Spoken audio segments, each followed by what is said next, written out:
Ništa živ čovek ne može izgubiti što mu jedno proleće ne može povratiti i ništa ne može dušu našu obradovati kao češnja za ono lepo što nam se iznenada nasmeši i obraduje nas, a to može biti i jedan ovakav dan.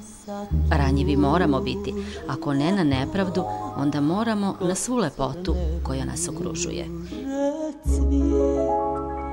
U vrt života moga nosi miris težak.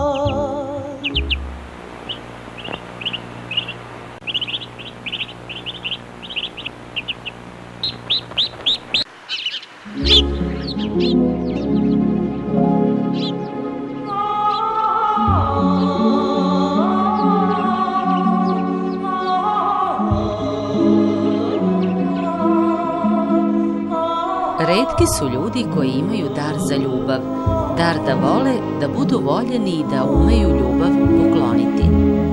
A srećni su svi oni koji uspeju da prepoznaju onu lepu, toplu nit koja nas čini boljim, koji nam daruje tako potrebnu snagu da svet gledamo očima čiste duše, očima prirode koja nas okružuje.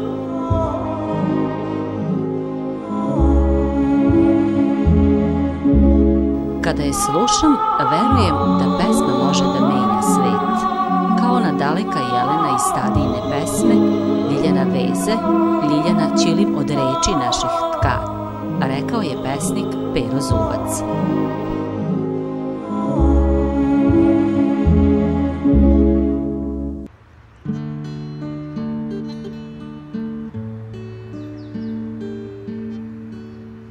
Ako se ikada budemo rastali, neka to ne bude, nek ne bude u proleće, jer teško je gledati sve druge ljubavi kako se rađaju, a naša umire. Ako se ikada budemo rastali, neka to ne bude sa suzama i tugom, jer ćemo opet zajedno biti u novom svetu, zauvek radosni. Oprosti što govorim o rastanku, suviše sam srećna da bih bila sasvim bezbrižna. Htjela bih toliko toga da ti kažem, ali jednostavno takvih reči nema. Ako se može reći da ime određuje osobu, onda Ljiljana Petrović svoje cvetno ime s pravom nosi.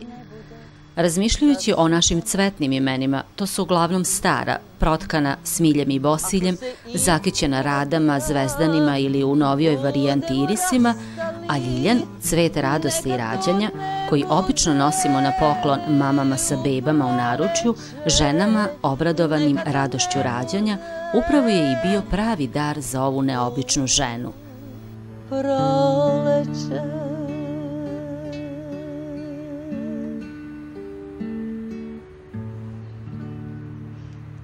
Moj tata je meni poklonio to ime I kad ste vi rekli da ćemo početi od imena priču, ja sam pomislila, čekaj, da li ja volim svoje ime? To sam se zapitala. I onda sam shvatila da nikad ništa nisam imala protiv svog imena, a da ga zapravo sada jako volim, jer je to poklon od tate. Mama je nekoliko puta rekla, tata ti je dao ime, ali ja nisam to uopšte na taj način gledala, nisam tako razmišljala, sad mi je jako značajno. Inače, volim cvet ljiljan, volim uopšte cveće, a naročito cveće koje snažno miriše, naravno volim ga u prirodi. I ja uvek kad dođem u situaciju da uberem cvet, ja zastanem jer mi je žao. Žao mi je da ga uberem iz više razloga, a najviše zato da nek živi dalje, neka ga još neko vidi. Interesantno kako je nastalo ime, kako, kada i gde. To sam se svim slučajno saznala od jedne divne mlade osobe, to je Ana Zečević, muzikolog iz Beograda, koja je imala baku, koja je pre 3 godine umrla, zvala se Ljiljana, bila je najstarija Ljiljana u Beogradu. Međutim, tu ne počinje priča, nego od čuvenog književnog kritičara Jovana Skerlića. On je želeo da svojoj ćerki da ime koje niko nema i on je zapravo, tako se smatra, izmislio ime Ljiljana, odnosno od cveta Ljiljan dodao ono A i tako se pojavilo sad još jedno ime i to što vi kažete, ova sva imena su nekako arhaična, ovo nije. Pa upravo nije zato što je ono ipak novijeg datuma, relativno, jel? I Ana mi još kaže da u njenoj porodici ima nekoliko Ljiljana čak i da će i ona svojoj ćerki dati to ime ako je bude imala. Eto, to je ovako jedna lepa priča o našem imenu. Ovako široke duše, obradovana darom za lepo, sklonjena od mržnje, odrastala pored reka gde je nekad bio i pesnik Branko Radičević i zauvek vezana romantičnim stazama pesnika, odrastala je i sazrevala Ljiljana Petrović. Ja sam rođena u Bosanskom Brodu. Bosanski Brod i Slavonski Brod su zapravo nekada bili jedan grad, Brod na Savi. Ja, od kad se tamo negde, sredinom 80-ih sam počela da se družim sa Brankom Radičevićem ovako kroz poeziju, a pre toga sam se s njim družila, nisam ni znala. To je prvo da smo se mi kupali u istoj reci, jer on je rođen u Slavonskom Brodu. Zatim sam išla u školu Branko Radičević i eto na kraju, kažem, da ponovim, sredinom 80-ih počinjem da se družim sa Brankovim kolom, sa pesnicima Brankovog kola i sa svim mogućim gostima koji su dolazili sa svih strana i tim je počeo jedan ovako poseban period u mom pevačkom poslu. To druženje s pesnicima je nešto van svega. Zahvaljujući Branku i izvrsnom rukovodstvu Brankovog kola, mi smo obišli sva mesta gde je Branko nešto radio i na kraju to je bila kao jedna tako divna turneja i na kraju smo se našli i u Beču gde je Branko, eto, nažalost, umro. Interesantno, sinoć baš sam tražila tako nešto, tražeći neki materijal, o čemu da pričamo, naletela sam na jednu priču o Vuku Karadžiću i njegovoj ženi Ani.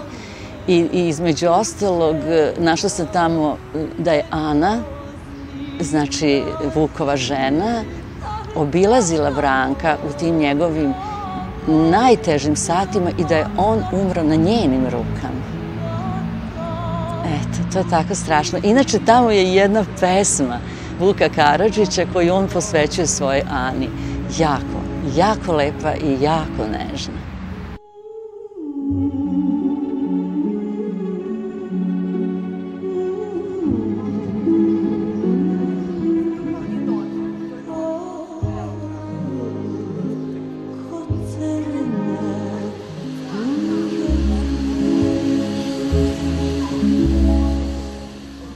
Tata koji je bio železničar, on dobija premeštaj u Banat i tamo u malom mestu koje se onda zvalo Valkanj, to je današnja Vrbica. Tata je postao šef stanice i mi smo živeli na stanici. Ja, kad se tog setim. To je tako jedan divan period u mom detinjstvu. Valkanj, potom Vatin, pa onda Vršac. Valkanj je na samoj granici sa Rumunijom. Moj tata je bio, što ide vreme dalje, ja sve više otkrivam od tati neverovatne stvari. Tata je govorio nemački i rumunski. Zahvaljujući tome on je mogao uvek da nabavi hranu u tim teškim trenucima okupacije, no mi smo tamo bili zaštićeni od ratnih strahota i tata se snalazio sjajno sa svojim rumunskim, da bi se na kraju, kad su se povlačili Nemci, i tekako dobro snašao sa nemačkim, jer su došli Nemci i rekli da moraju da... Naime, on je razumeo dok su se oni dogovarali da oni hoće da dignu stanicu u vazduh. Sad to već pričamo o Vatinu, mi smo na spratu bili i tata, kaže, uleti onako među njih i kaže, ste vi normalni? Pa kaže, meni je gore porodica. A oni kaže, ali mi moramo, pa zašto morate? Kaže, zbog telefona. Tata kaže, svašta. Pa evo vam telefoni, pobogu. A ne znamo da isključimo. Pa ja ću da vam isključim. I tata lepo da 2 telefona i oni odu. Zamislite vi ovo, pa to su neverovatne priče. A sad, kako su Nemci otišli, da odmah nastavim, dolaze sada ruski vojnici, onako razdragani. Ja imam lepu priču, zaista, o tom njihovom dolasku. I čujem odjednom neki avion i sećam se da sam počela bežati u podrum, a on viče, a interesantno ja njega razumem, pa sam govori ruski, ja ga razumem, to je kod dece neverovatna stvar.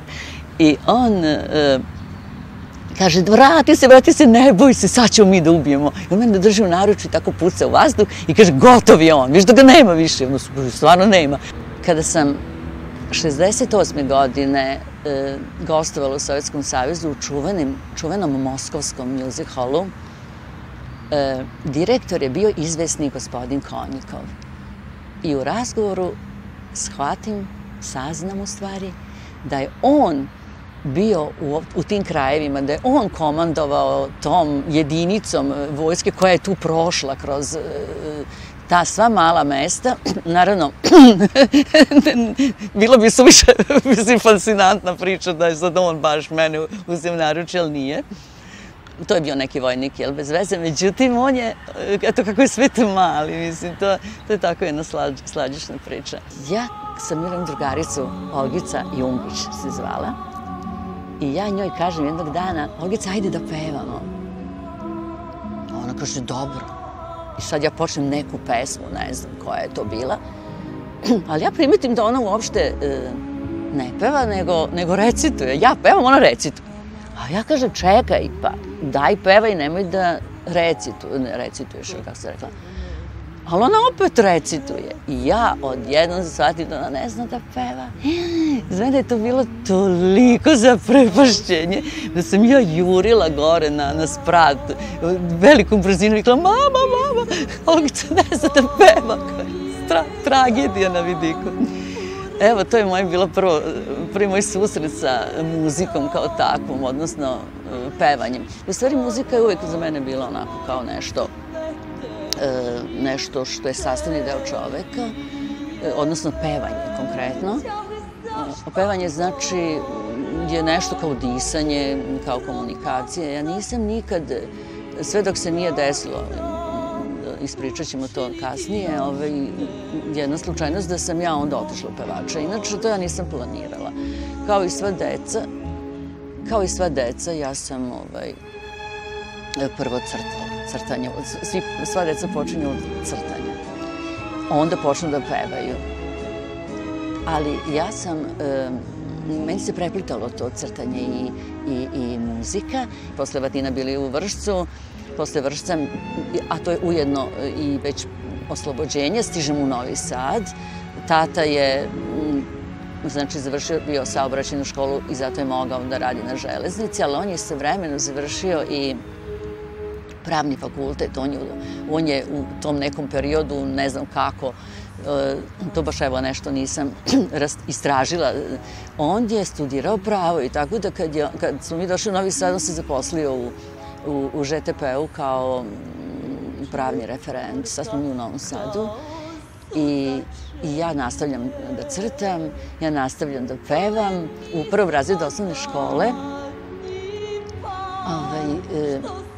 Imali smo zadatak da nacrtamo četu partizana, pa smo četa partizana. Mislim, strašan zadatak, težak jako, ali ja sam shvatila stvar ozbiljno i ja sam to crtala nedelju dana i na kraju sam napravila onako u boji crtež jedne čete partizana, baš onako, mislim. Zapravo ja nisam ni shvatala koliko je to ispalo dobro, dok nije moja učiteljica zgrabila taj crtež. Šta? Pa ovo, caka, iscepa crtež, onako pred cijelim razredom, kao što ti nisi mogla nacrtati. I jao, kad se setim, to ne mogu, ja to ne mogu da nikad prepričam.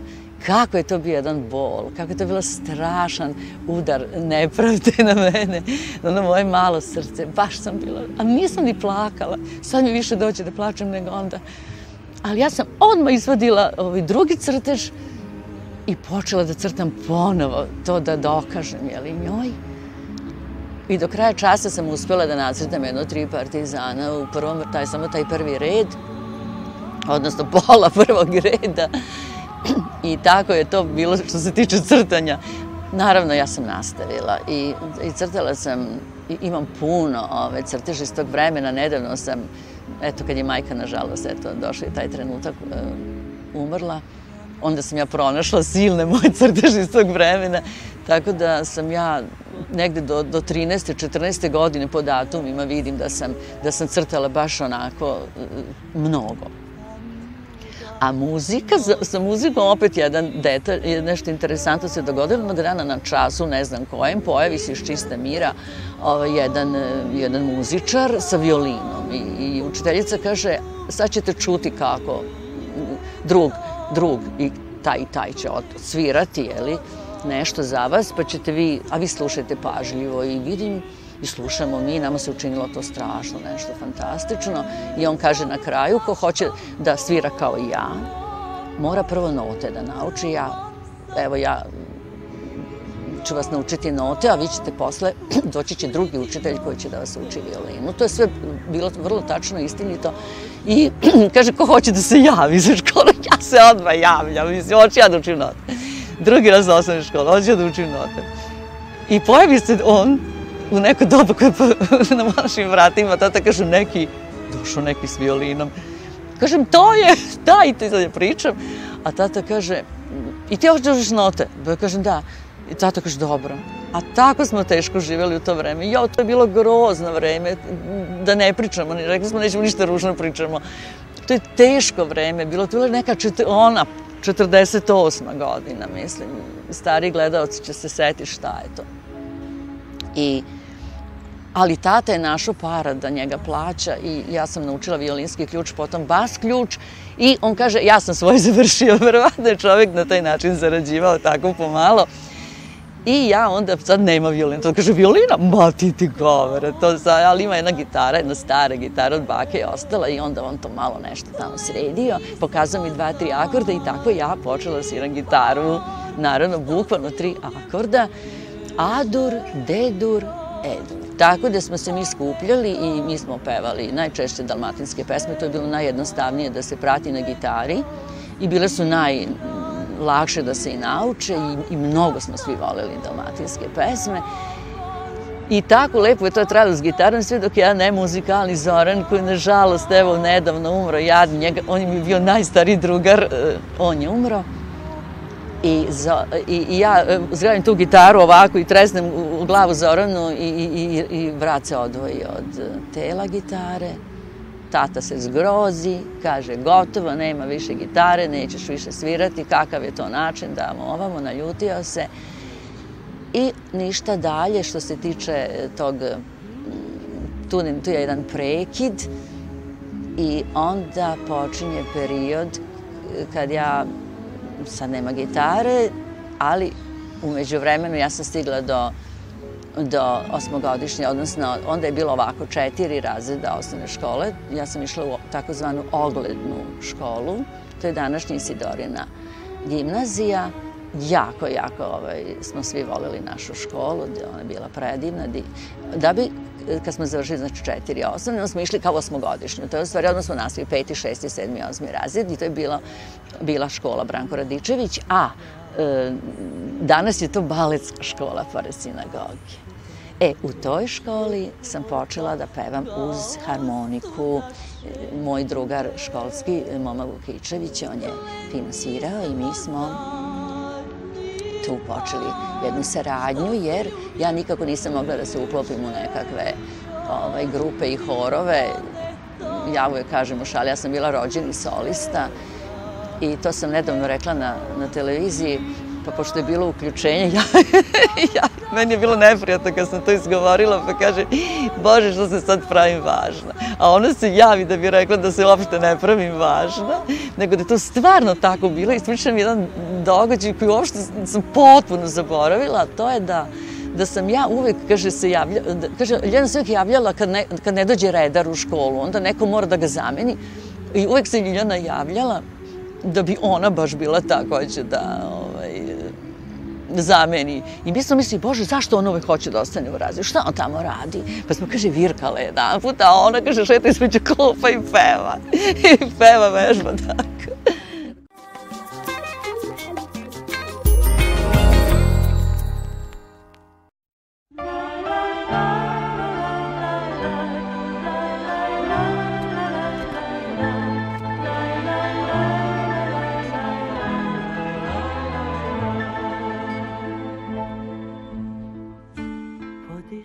A pevanje je kao disanje.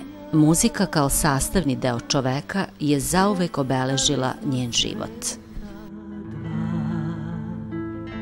Kao što sam rekla, to je izgleda ispalo upravo ta činjenica da smo imali od moga pokojnog ujaka je ostala gitara i onda tako, eto, pošto nije bilo violine, ona priča, mislim da bi bio odgovor zapravo na to. Ali, kažem, bila je tu pauza, jer posle 8-godišnje, naravno, došla je gimnazija i u gimnaziji sam ja počela da pevam na tim školskim priredbama, zapravo uz orkestre, pazi, orkestre. Imali smo Zrika, ima orkestar, na primjer, i to je bio pravi orkestar sa ugledom na opet čuveni ansambl Bogdana Dimitrijevića. I ja sam tako pevušila tu sa njima i na ponekoj igranci.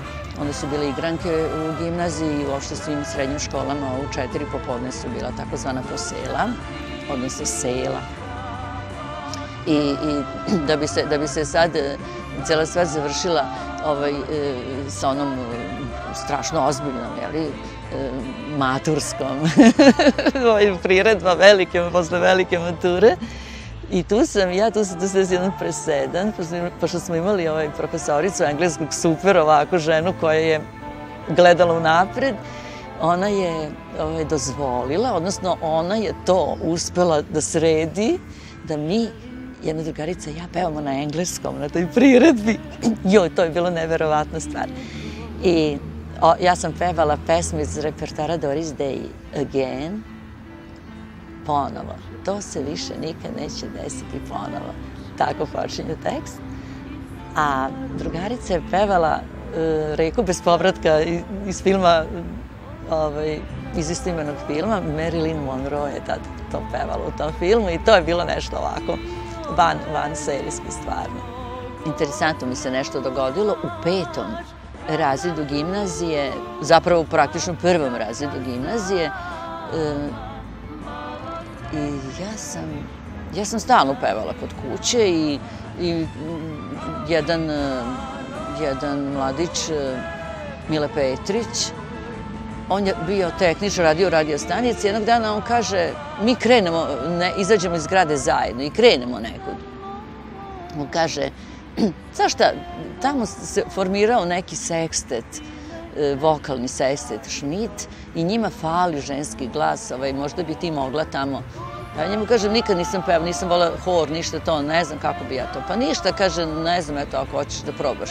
Kaže, gle, evo ga na ćošku korepetitor njihov, pa ćemo da ga pitamo. I tako ja odjednom dođem u situaciju da nemam vremena ni da razmislim, ništa, to sve i sad taj korepetitor kaže, pa dobro, dobro, kaže, Sekice, dođi ti samo da mi to isprobamo i tako se mi dogovorimo i ja već valjda sutra, preksutra, šta li, kad su oni probu imali, ja se pojavim tamo u radio stanici i on nešto se rasvirao i kaže, ajde, šta bi ti pevala? Ja kažem, ja bi pevala pesmu Ti me uči sad o ljubavi, to je bio jedan evergreen. Ti me uči sad o ljubavi, njene male tajne otkri mi, jer ja hoću da te volim, znaj, uči me ti. Počnem ja da pevam, ali sad sam ja, kao što sam, ne ovako, nego sad ja pevam. Ti me uči sad o ljubavi. I sve u fazonu romanse, jer moja mama je volela romanse. Ja nisam nikako iskustva imala. Ja pevam, a on meni kaže, Sekice, to mora da bude u ritmu. Pazi, kad ja ovde udarim ako bang, ti kreni drugi red, jer ja sam donala tekst. I tako ja pevam sad, i on mene tako nekako ispravi i otpevam ja i kaže, ajde probat ćemo s tobom, znaš ono. Dakle, neverovatno. I tako ja krenem sa sekstetom Schmidt. Međutim, kakvi, ne paše meni to nikako. A interesantno sada da upravo tu pesmu su oni spremali. Međutim, tu je trebalo otpevati jedan solo, a pošto sam ja drugi glas pevala, a prvi glas isto Ljiljana jedna, Ljiljana je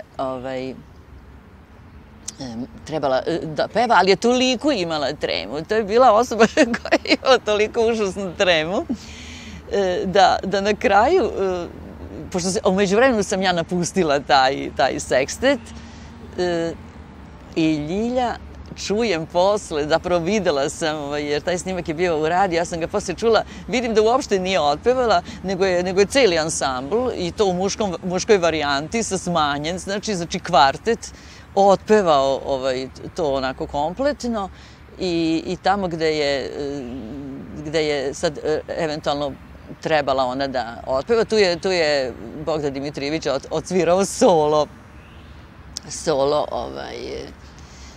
na saksofonu i eto tako.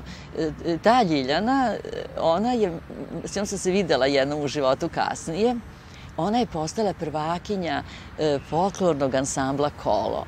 Ona je svet obišla, sjajna je bila, ali evo, u pevanju je imala užasnu tremu i to mi je onda ponovila, rekla, nikad nisam, kaže, mogla da se snađem, da se osjetim sigurnom kad je pevanje. Uvek sam imala tremu, a evo, u folkloru sam super to mogla i tako, eto, to je bio ujedno i naš posljednji susret. Dan danas Jocu sretnem, Jocu Schmidta, on je jedan divan čovek i često se onako setimo tih dana i ja čuvam taj snimak. Da, ja nešto sam uradila. Ja sam uzela taj snimak i sad sam ja, bila je neka godišnjica Radio Novog Sada i ja sam uz taj snimak pevala tu pesmu. Tako da je, u stvari, Sektet Schmidt zapravo bio kao meni jedan prateći ansambl. To je odlično izgledalo. Tako da ja stalno, ali evo još nisam to uradila, stalno hoću da predložim da to napravimo baš zaista takav snimak. Da takav snimak ja snimim već jedan puta, mislim, to toliko planiram i evo nikako i sad ponovo, sad ako ne uradim, onda stvarno ću ga zaboraviti. Vase Stajića ulici broj 1, tamo je gde je danas galerija Rajka Mamuzića, tu je bio Indeks. To je bilo ovako mesto gde se skupljala omladina, studenti. I tamo je svirao ansambl Bogdana Dimitrijevića, pošto smo mi živjeli tačno preko puta u broju 4, ja sam svako večer obavezno slušala muziku iz Indeksa i kažem, sama sam u 2-3 maha pevala, jednom prilikom sam pevala 16 Towns, mislim, i tako svašta sam ja tu pevala. Međutim, došao je trenutak kada sam ja i završila, znači, gimnaziju i Bogdan Dimitrijević, pošto on često tu prolazi, upravo zbog raznih proba koje su tu oni imali, Bogdan kuca na prozor i kaže: "Mala, da li bi ti pevala na jednoj priredbi?" I opet, mislim, kao i onda, kad sam otišla da probam u sekstetu Schmidt, i isto tako je bilo i sada. Ja kažem: "Da, hoću." A pazi, uopšte nisam razmišljala. Pa kaže: "Ajde onda odmah, daj dođi, ajde sad tu preko da probamo." Klavir, bio jedan pijanino koji je tako stajao u bašti. I mi odemo, izvežbamo, ne kaže: "Ti znaš neku pesmu?" Pa kažem: "Znam." I ja sam znala iz repertoara Lole Novaković nekoliko pesama i tako još neke. I tako ja pripremim jedan repertoar, odemo mi u Bačku Palanku. To je bilo 58. godine, 4. oktobar, zapamtila sam taj datum, to je bila moja prva prava priredba u organizaciji Radio Novog Sada. I ja sam tu baš onako lepo nastupila, odnosno ja sam jako razdragano nastupila, sam bila strašno zadovoljna što nastupam. Jako me to veselilo, radovalo i verovatno zato što su ljudi čekali neke nove face. Mislim, to je bilo vreme kad nije bilo puno pevača i sad jednom neko novi se pojavio. I ovi iz Bačke Palanke, to je neverovatno bilo, mislim, to je bio urnebes potpuni. I sticaj okolnosti je bio da je tu bio prisutan i Angelo Vlatković, glavni urednik muzičke redakcije, koji me je odmah pozvao na audiciju i tako sam ja onda, znači, tu pred kraj 58. godine počela da pevam. Znači, to je bilo, ja sam, znači, 58. završila gimnaziju i odmah sam, znači, na jesen počela da pevam u radiju. Znači, praktično, moj glas je prvi put začuo na radiju na Novom Sadu 1959. godine, na samu novu godinu, 1. januara. Pa ja ne znam, stvarno, mislim, šta sad može biti najveći uspeh? Uopšte mi to, recimo, nije jasno. Ja sam imala tako neke uzlete iznad onog što je normalno.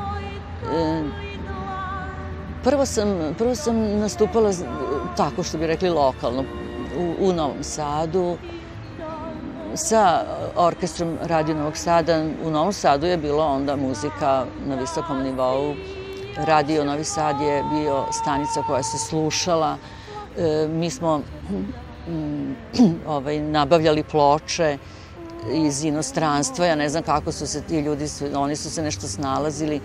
Zaista, mislim, tu je sve super funkcionisalo. Možda kad smo mi imali big band orkestar, imali smo i gudački orkestar onda tu u neko vreme i do toga došlo. Sa big bandom sam ja počela po Vojvodini turneje sa ostalim solistima. Onda su, pošto je to bila, Radio Novi Sad je bio radio stanica i nacionalnih manjina i to se puno forsiralo. To je bilo zapravo jako važno. Tako da su tu bili popularni solisti kao Mira Gubik, Mira Boroš, divan gospodin Boroš Ištvan. I sad tu ja nešto dolazim u celo to društvo kao jedna mlada snaga. I tako smo mi nešto to, znači, 50-a, 59-a, pa 60-te. I onda dolazi jedan sticaj okolnosti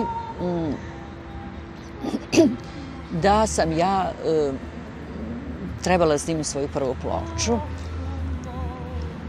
A prva ploča se snimala u Ljubljani, zato što je to trebala biti ploča za Jugoton, a Jugoton je imao ugovor sa jednim ansamblom, džez ansamblom iz Ljubljane i tako sticajem okolnosti ja se nešto nađem u Ljubljani.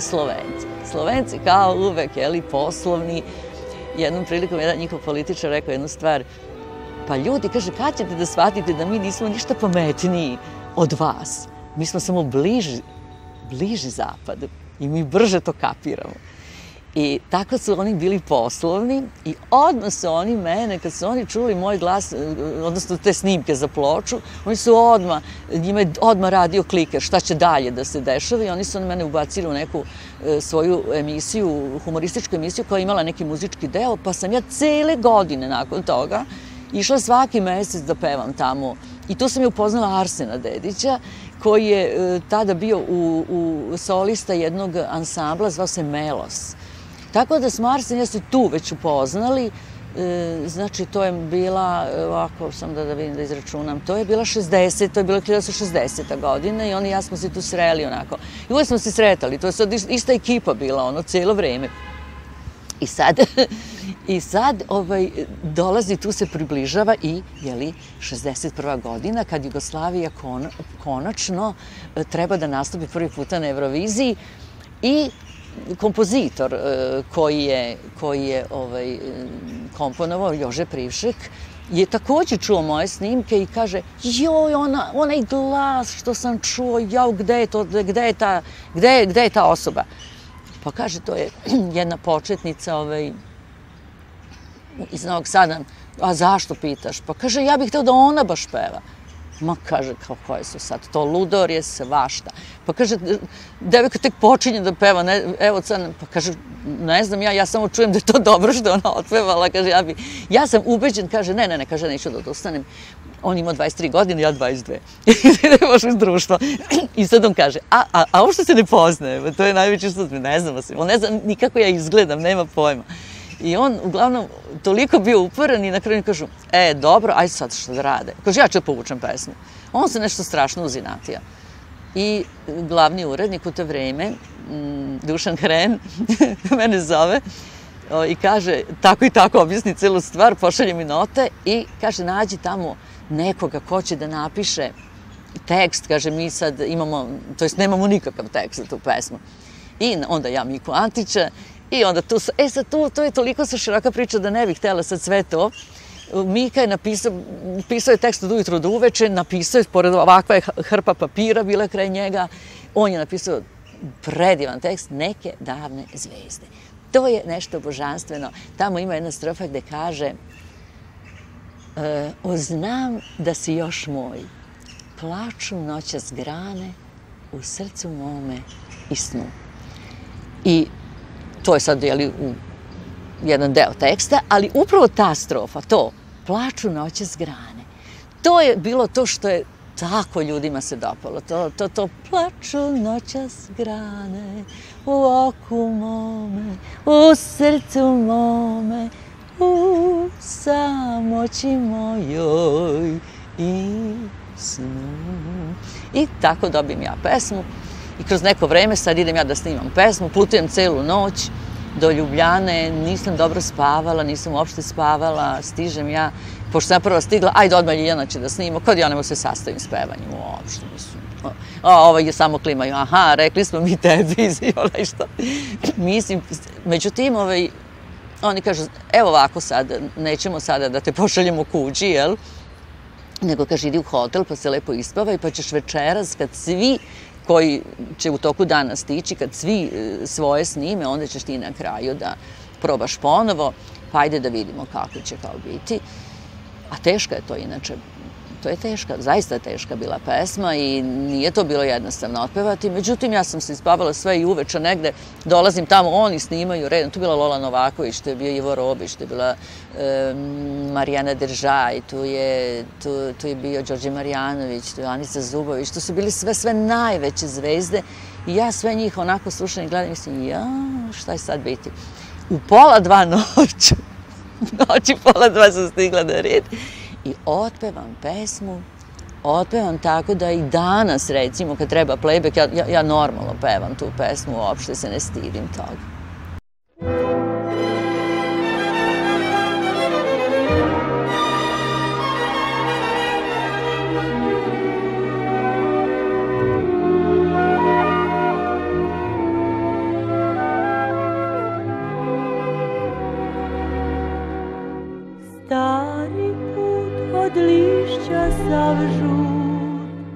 Ljiljana Petrović voli za sebe da kaže da je kroz evropska vrata ušla na jugoslovensku pop scenu.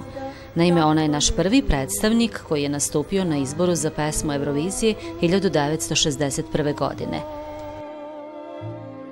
U to vreme se smatralo da socijalistička pevačica treba da bude smerna i skromna u svom nastupu. Spikerka televizije Ljubljana Saša Novak, koja se nalazila u sastavu naše delegacije, krišom je Ljiljani okačila srebrni broš koji je predstavljao jedini ukras na jednostavnoj crnoj haljini. Oh, znam da si još moj, plaču noćas grane. Stari put od lišća sav žut, noć na putu tom, san od zvezda tako je žut, san u oku mom. Oh, znam ja,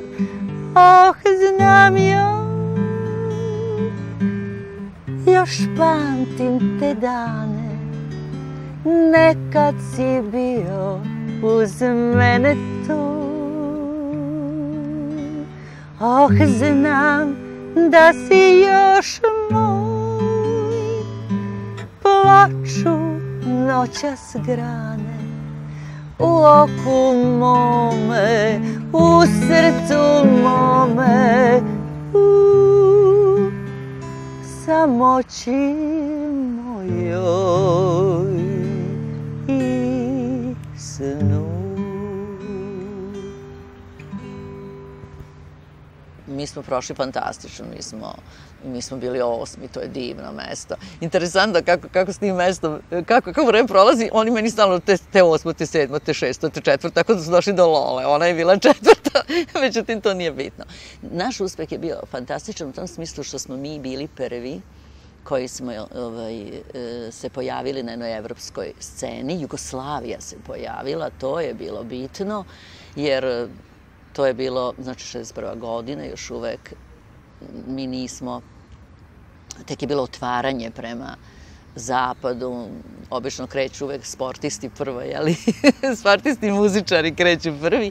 I eto tako, to je zapravo dvostruka bila korist i za mene i za Jugoslaviju. I bili smo izuzetno lepo primljeni. Naša ekipa je bila mala, nas 5, znači osim mene, Miroslava Antića i kompozitora Privšeka, tu su bili još Dušan Hren kao glavni urednik i Saša Novak, spikerka Radio Zagreba. I moram da kažem da je to sve prošlo kao u nekom snu, jer ja sam, mene je zgrabila trema još u vozu, tako da ja se ne sjećam tačno ni kako smo doputovali, samo znam da smo se našli, da odjednom smo bili na stanici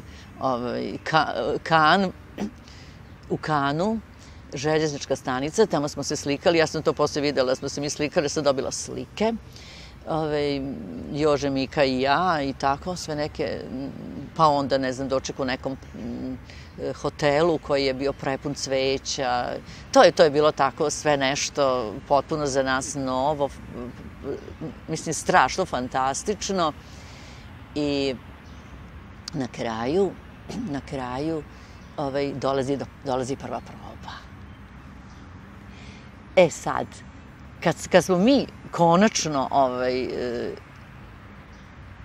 pokazali našu pesmu, sve je otišlo. Treme više nije bilo. Prijem je bio fenomenalan. Prvo je orkestar ustao i aplaudirao kompozitoru pesme i dirigentu, jer je dirigovao Jože. Tekst nisu razumeli, međutim, jako su bili zadovoljni, jako im se dopao moj glas, opet glas, i Frank Purcell, koji inače dirigovao, on je baš rekao za glas da mi je lep glas, da mu se jako sviđa glas. I onda se pojavio jedan majušni čovek, ispostavilo se da je to direktor programa Evropa 1, Lucien Moris, koji je meni ponudio da lepo dođem u Francusku, da me oni lansiraju kao jednu zvezdu sa Mediterana, jer oni to već davno planiraju i tu taman sam ja lepo došla. A ja, prvo, meni to čista apstrakcija, mislim, kod nas show business ništa to, mislim, nismo ni znali tu reč. to je bilo potpuno nešto toliko za nas neverovatno da meni ni na kraj pameti nije bilo. Što mi priča, pa di mi ja sada, recimo, jel? Ja diram mikrofon sad. Gde bih ja, na primjer, mogla da odem od kuće, da ostavim, ne znam, mamu, tatu i sve zbog nekakve karijere. To je meni bilo, mislim, stvarno nezamislivo. Onda, sad druga strana, da smo recimo, da je to, na primjer, bilo moguće.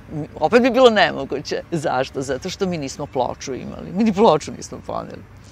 Ja sam snimila eurovizijsku pesmu na ploču tek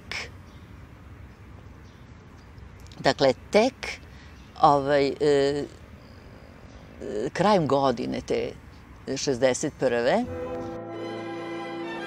Ta Vojvodina, sazdana od mnogo naroda i jezika, ipak ima jedan jedini govor – muziku. Ljiljana Petrović ne peva taj govor, ona ga diše, govorio je Miroslav Antić. Ja volim razne pesnike, stvarno mislim, eto, na primjer, puno pesama sam iskomponovala na stihove Miroslava Anastasijevića, zatim našeg omiljenog Pere Zupca. Zaista, mislim, oni su mi jako bliski, jedan i drugi. Sad Antić, Miroslav Antić, već ne toliko, njega nisam puno komponovala, ali ja bih želela otpevati sada, ako bude mogla. To su njegovi poslednji stihovi. Te stihove sam dobila od njegove Ljilje, i on je imao Ljilju. To je njegova poslednja žena, jedna divna dama, i ona je to meni te stihove poverila, i evo ta pesma. Ne pevaj stare pesme, ne pevaj stare pesme, ne pevaj stare pesme, stare pesme se plaču. Bili smo do juče deca na rođendanskom kolaču, pošećereno malo i razdeljeno malo. Srce u mestu stalo. Da li te ima, da li te ima? Ima da neba visoko, za jednu svetlost jaču, al ne pevaj stare pesme, stare pesme se plaču. Daleko gore iznad mene sliva se nebo sa travom, i svud oko mene stoje ruže tajanstveno spuštenom glavom. Tužno je ići čak do poljana, što tamo leže čak pod nebom. Ovde je svaka riječ očarana, ovde je svako srce očarano, ovde se najlepša pesma peva svakog ubogog dana. Tužno je ići čak do poljana, što tamo leže čak pod nebom, jer je gadno tamo riječi crne, jada ti iz srca raskidana. I videti da od cveta do cveta, i videti da od žene do žene, i videti da od bajke do bajke, i videti da od dana do dana uzalud smo išli. Tužno je ići čak do poljana.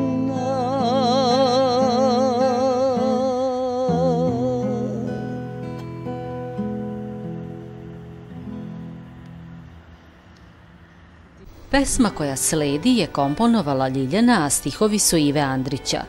Pesma govori o lepoj Grkinji iz poznate juvelirske porodice koja u svom rodnom gradu ima ulicu nazvanu po njenom imenu. Andrić je ovoj lepoj ženi posvetio pesmu sastavljenu od početnih slogova njenog imena, jer Lili Lalauna nije znala ni jedan drugi jezik osim grčkog. Danilo Kiš ju je nazvao najljubavnijom pesmom ikad napisanom. Na lilu Lilijana, Lili Lalauna, Lili Lalauna, Lili Lalauna, Lili Lalauna, Lili Lalauna, Lili Lalauna, Lilani ulana, Lani linu ulanula, Anali, ni ni na na. Ljiljana kaže: od pojave poezije u mom životu uz mene tečkara jedno drago četvorogodišnje biće koje crta, izvodi nešto kao balet, peva i izgovara stihove. Nebo me vodi, ali ne možeš imati sve zvezde. Zove se Rina, put se nastavlja. A devojčica, sada devojka Rina Vukobratović u autorskoj knjizi U cveću je devojčica kaže: baku volim do neba, a dedu do plitke vode. Bako moja lepog obraza, nabraću ti najlepšeg cveća, lepo je cveće, u cveću je devojčica.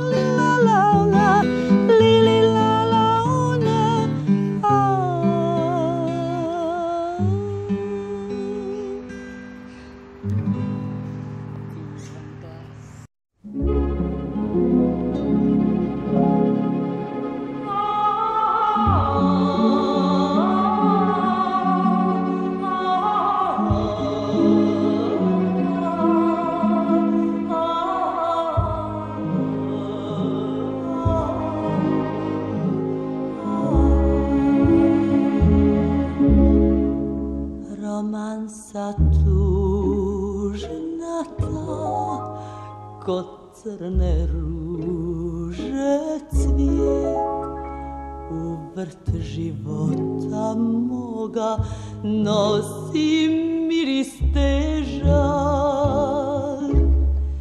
i srce tvoje sam u ritmu bije tam, dok plešeš korak tvoj sve težak.